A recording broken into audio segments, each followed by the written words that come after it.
जय हिंद साथियों। अंत्योदय एकेडमी में आपका स्वागत है।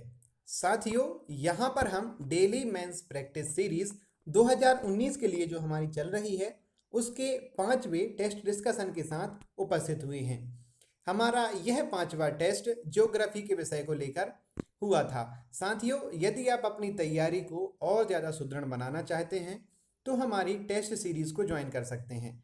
यदि आप नहीं कर सकते हैं तो हमारे 35 मेंस के जो टेस्टों का फॉर्मेशन हमने किया है उनके मॉडल उत्तरों के साथ उसे खरीद सकते हैं। इसके साथ हमारी हिस्ट्री की 3 मार्कर पीडीएफ की प्रश्न बैंक तैयार हो चुकी है, जिसमें कि 1000 से ज़्यादा 3 मार्कर प्रश्न दिए गए हैं। आप इसके लिए भी डिस्क्रिप्शन में दिए गए हमारे नंबर पर संपर्क कर सकते हैं। साथ ही डेली में प्रैक्टिस करने के लिए 2019 एवं 2020 की सीरीज भी ज्वाइन कर सकते हैं। तो चलिए बिना विलंब किए हुए आगे बढ़ते हैं 3 मार्कर प्रश्नों की ओर। साथियों, यदि आपको यह चैनल अच्छा लगे तो सब्सक्राइब अवश्य करें। हमारा पहला 3 मार्कर प्रश्न था, जनसंख्या वृद्धि के क्या कारण हैं बताइए। तो हम यहाँ पर जनसंख्या वृद्धि के कारण बता देते हैं। तो जनसंख्या वृद्धि के कारणों में सबसे पहला है ऊंची जन्म दर का होना। दूसरा कारण है मृत्यु दर में कमी, अर्थात ऊंची जन्म दर रहेगी अर्थात बच्चे ज़्यादा पैदा होंगे तो जनसंख्या निश्चित तौर पर बहुत ज़्यादा होगी। साथ ही में यदि मृत्यु दर कम हो जाएगी तो एकदम से जनसंख्या विस्फोट की स्थिति पैदा होगी। एक तो जन्म ज़्यादा हो रहे हैं और मर कम रहे हैं तो जनसंख्या बहुत तेज़ी से बढ़ती है। साथ ही परिवार नियोजन के साधनों के प्रति तटस्थता, जो नवविवाहित हैं या जिनके बच्चे ज़्यादा पैदा होते हैं वह परिवार नियोजन के साधन नहीं अपनाते हैं। साथ ही जो सरकारी कार्यक्रम चल रहे हैं उनका असफल क्रियान्वयन हो रहा है। साथ ही में कुछ नकारात्मक प्रथाएं हैं, सामाजिक एवं शिक्षा का अभाव जनसंख्या वृद्धि के लिए उत्तरदायी कारणों में गिना जाता है। इस तरह से आप इस प्रश्न को लिख सकते थे। अगला हमारा प्रश्न था मध्य प्रदेश में साक्षरता दर। क्योंकि हमने इस टेस्ट में .2 के प्रश्नों को लिया है इसीलिए यहाँ से ऐसे प्रश्न आ रहे हैं। साक्षरता दर में हम लिख सकते हैं कि सबसे पहले 2011 की जनगणना के अनुसार हम यहाँ पर बताने जा रहे हैं कि मध्य प्रदेश में साक्षरता दर 69.32% है, जिसमें कि पुरुषों की साक्षरता 78.73 और महिलाओं की साक्षरता 59.2% है। ये हमने साक्षरता बता दी। अब हम ये और बता देंगे कि सबसे ज़्यादा कहाँ पर है, तो जबलपुर में है 81% लगभग, और न्यूनतम अलीराजपुर में है 36.4%। आप इस प्रकार से मध्य प्रदेश की साक्षरता दर को बता सकते थे। यदि आपको इन जिलों का क्रम याद रहे तो आप वह भी लिख सकते हैं। आगे चलते हैं अगले 3 मार्कर प्रश्न पर, जो कि था कोरकू जनजाति। कोरकू जनजाति में आप क्या लिखेंगे? सबसे पहले ये रहती कहाँ है, तो छिंदवाड़ा, बैतूल, होशंगाबाद, हरदा एवं इनके आसपास के जो जिले हैं उनमें इनका निवास पाया जाता है। इनमें 2 वर्ग पाए जाते हैं। नंबर पहला राजकोरकू। राजकोरकू ऐसे कोरकू होते हैं जिनके पास जमीन होती है, अर्थात जो भूस्वामी होते हैं वह राजकोरकू कहलाते हैं, और जिनके पास भूमि नहीं होती है, जो दूसरे की भूमि पर खेती करते हैं, वो पोथरिया कोरकू कहलाते हैं। इस तरह से आप लिख सकते थे।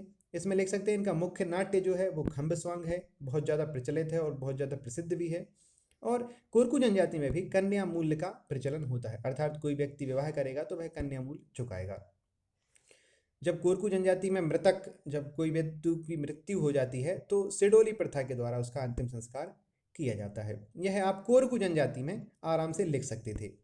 आगे चलते हैं मध्य प्रदेश में पीवीटीजी समूह। पेपर में थोड़ा सा मिस्टेक टाइपिंग का हो गया है तो आप समझ गए होंगे। बाकी पीवीटीजी का फुल फॉर्म यहाँ पर हम लिख देते हैं हिंदी में ही, विशेष आपदाग्रस्त जनजातीय समूह पीवीटीजी को बोला जाता है। पीवीटीजी में मध्य प्रदेश के कुल 3 जनजातीय समूह आते हैं। कौन कौन से हैं?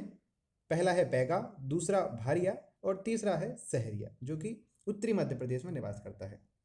इस प्रकार से आप इन तीनों के नाम लिख सकते थे। अब ये भी बता सकते हैं कि जो पीवीटीजी समूह है इसे मध्य प्रदेश सरकार के द्वारा घोषित किया जाता है।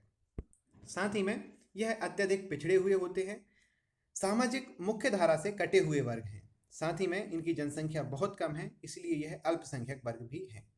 इस तरह से आप पीवीटीजी समूह में लिख सकते थे। आगे चलते हैं। अंतिम प्रश्न था 3 मार्कर में हमारा भील जनजाति। भील जनजाति को लिख देते हैं कि मध्य प्रदेश की यह सबसे बड़ी जनजाति है। जो सबसे बड़ा फैक्ट होना, जो सबसे ज़्यादा इफेक्ट डालता हो, उसे सबसे पहले लिखना है हमें। मध्य प्रदेश की सबसे बड़ी जनजाति प्राचीन आखेटक हैं भील। ये धनुष बाण चलाने में दक्ष होते हैं। एक गुदना प्रिय जनजाति के रूप में भील को जाना जाता है। इनके मकानों को कू कहा जाता है और इनका निवास स्थान फाल्या कहा जाता है भील जनजाति का।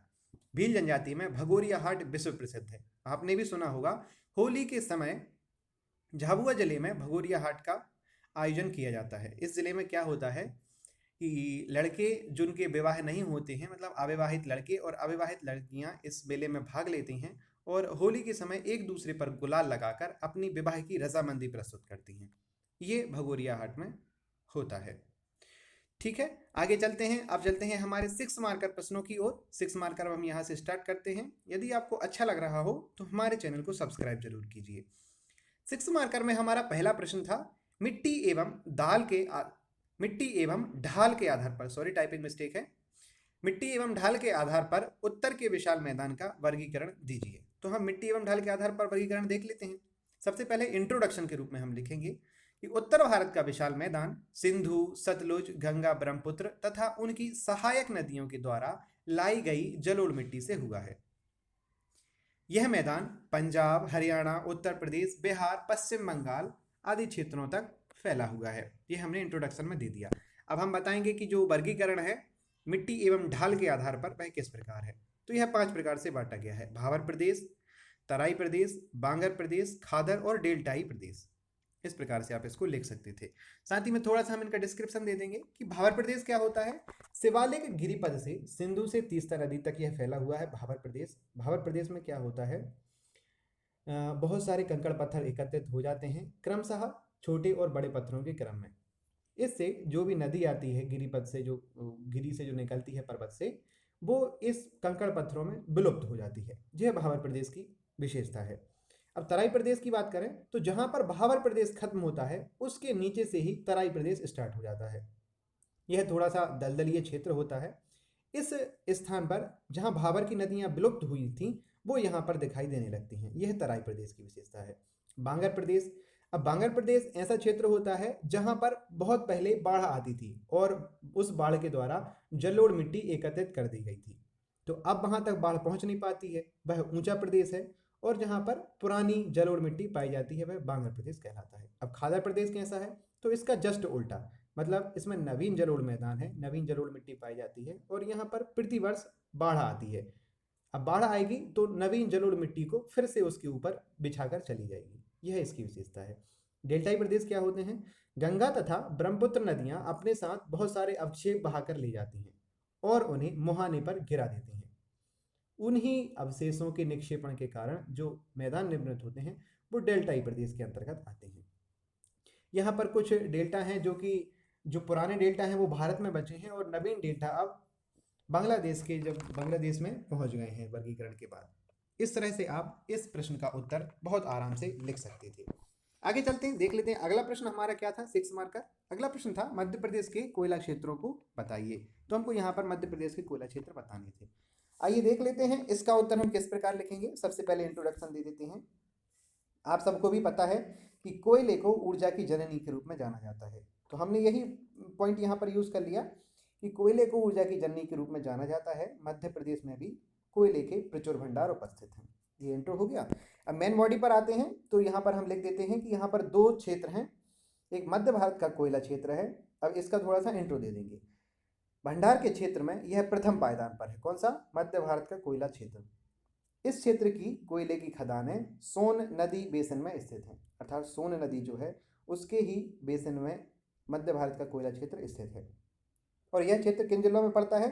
तो शहडोल, सीधी, सिंगरौली तथा उमरिया क्षेत्र में मध्य भारत का कोयला क्षेत्र विस्तृत है। अब इस क्षेत्र के अंतर भी 5 उप क्षेत्र वर्गीकृत किए गए हैं। वे कौन कौन से हैं उनके हम नाम देख लेते हैं। सबसे पहला है उमरिया कोयला क्षेत्र, नंबर दूसरा है कोरार कोयला क्षेत्र, नंबर तीसरा है जोहिला कोयला क्षेत्र, चौथा है सुहागपुर कोयला क्षेत्र और पांचवा और अंतिम है सिंगरौली कोयला क्षेत्र। इस प्रकार से आप इनको याद रख सकते हैं। उमरिया, कोरार, जोहिला, सुहागपुर, सिंगरौली, ये मध्य भारत के अंतर्गत कोयला क्षेत्र में आते हैं। एक और इनका वर्गीकरण है जो कि सतपुड़ा प्रदेश का कोयला क्षेत्र। मध्य प्रदेश में 2 है, एक मध्य भारत का जो कि भंडारण के स्थान पर प्रथम है और दूसरा है सतपुड़ा कोयला प्रदेश क्षेत्र। तो इसमें क्या है, अब इसमें वो क्षेत्र आते हैं जो कि सतपुड़ा पर्वत के उत्तरी व दक्षिणी ढलान पर स्थित हैं। और जो कि नर्मदा, कान, पेंच नदी घाटी में स्थित है। ये इसके अंतर्गत आते हैं। अब इसमें देख लेते हैं कौन कौन से क्षेत्र हैं। तो इसमें वो जो नदियां हैं उन्हीं के आधार पर इनको बांटा गया है, जैसे मोहपानी क्षेत्र, शाहपुर क्षेत्र, कान्हा घाटी क्षेत्र और पेंच घाटी क्षेत्र। इस प्रकार से यह दिखाया गया है, इस तरह से ये वर्गीकृत है सतपुड़ा कोयला प्रदेश में। इस तरह से आप इस प्रश्न का उत्तर बड़े अच्छे से लिख सकते थे। अब हम यहाँ पर निष्कर्ष भी देख लेते हैं छोटा सा, कि इस प्रकार सिंगरौली में कोयले की अधिकता पाए जाने के कारण इसे मध्य प्रदेश की ऊर्जा राजधानी का दर्जा दिया गया है। ये आप निष्कर्ष के रूप में लिख सकते थे। यहाँ पर टाइपिंग मिस्टेक है, शाहपुर तवा क्षेत्र है, क्योंकि वह तवा घाटी में स्थित है। शाहपुर तवा क्षेत्र, थाना गलत लिखा गया है। आगे चलते हैं। अगला प्रश्न था, और यह 6 मार्कर में हमारा अंतिम प्रश्न था, वर्षा के आधार पर भारत को कितने क्षेत्रों में वर्गीकृत किया गया है। देखिए अब इसमें लिखा है कितने क्षेत्रों में, तो आप यहाँ पर केवल 4 क्षेत्रों को लिखकर आगे ना बढ़ जाएं। मतलब इसका उत्तर यह नहीं होगा एक लाइन में केवल कि वर्षा के आधार पर भारत को 4 क्षेत्रों में वर्गीकृत किया गया है। इतने में आपको 6 मार्कर कभी नहीं मिलेंगे, कभी भी नहीं मिलेंगे। आपको डिस्क्राइब ही करना है, इसीलिए हमने यह प्रश्न दिया था कि चेक किया जाए कि बच्चे किस तरह से लिखते हैं। आगे चलते हैं, देखते हैं इसका उत्तर। इंट्रोडक्शन में देखें कि भारत में मानसूनी प्रकार की जलवायु पाई जाती है, इसी कारण भारत में वर्षा का वितरण असमान है। इसके कारण भारत को 4 क्षेत्रों में बांटा गया है। अब ये 4 क्षेत्र हम देख लेते हैं कौन कौन से हैं। तो सबसे पहला है सर्वाधिक वर्षा क्षेत्र, मतलब जहाँ पर सबसे ज़्यादा वर्षा होती है। तो कितनी होती है? लगभग 200 सेंटीमीटर से अधिक जहाँ वर्षा होती है वह इस क्षेत्र में आते हैं, जैसे असम हो गया, अरुणाचल प्रदेश हो गया, मेघालय, सिक्किम, पश्चिम बंगाल और पश्चिमी घाट के कुछ क्षेत्र, ये सर्वाधिक वर्षा क्षेत्र में आते हैं जहाँ 200 सेंटीमीटर से ज़्यादा वर्षा होती है। अब कुछ सामान्य वर्षा के क्षेत्र भी हैं जिनमें 100 से 200 सेंटीमीटर तक वर्षा होती है, जिनमें हमारा बिहार, उड़ीसा, उत्तर प्रदेश, तमिलनाडु आदि के कुछ तटीय भाग शामिल होते हैं। और इसमें मध्य प्रदेश का भी पश्चिमी भाग जो है, पश्चिमी घाट, वो भी शामिल है। इस तरह से आप सामान्य वर्षा का क्षेत्र लिख सकते थे जिसमें 100 से 200 सेंटीमीटर तक वर्षा होती है। अल्प वर्षा का क्षेत्र होता है जिसमें 50 से 100 सेंटीमीटर तक ही वर्षा होती है। यह पंजाब, हरियाणा, गुजरात, महाराष्ट्र और पूर्वी कर्नाटक में विस्तृत है। इस तरह से आप इन 3 क्षेत्रों को लिख सकते थे। चौथा क्षेत्र जो होता है जिसमें सबसे कम वर्षा होती है, जिसे हम शुष्क क्षेत्र बोलते हैं, यहाँ पर औसत वर्षा 40 सेंटीमीटर से भी कम होती है।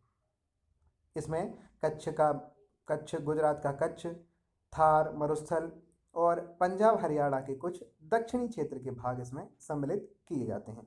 इस तरह से आप इसको लिख सकते थे। अब आखिर में आप लिख सकते हैं कि इस प्रकार भारत में वर्षा के आधार पर बहुत सारी विविधता पाई जाती है।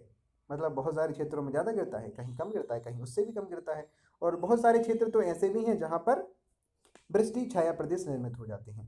वृष्टि छाया प्रदेश का अर्थ क्या होता है कि जिस ओर से मानसूनी हवाएं प्रवेश करती हैं उस मार्ग में यदि कुछ अवरोध आ जाए तो उसके पीछे, उस पहाड़ के पीछे का स्थान वर्षा से वंचित रह जाता है, वही वृष्टि छाया प्रदेश कहलाता है। आगे चलते हैं।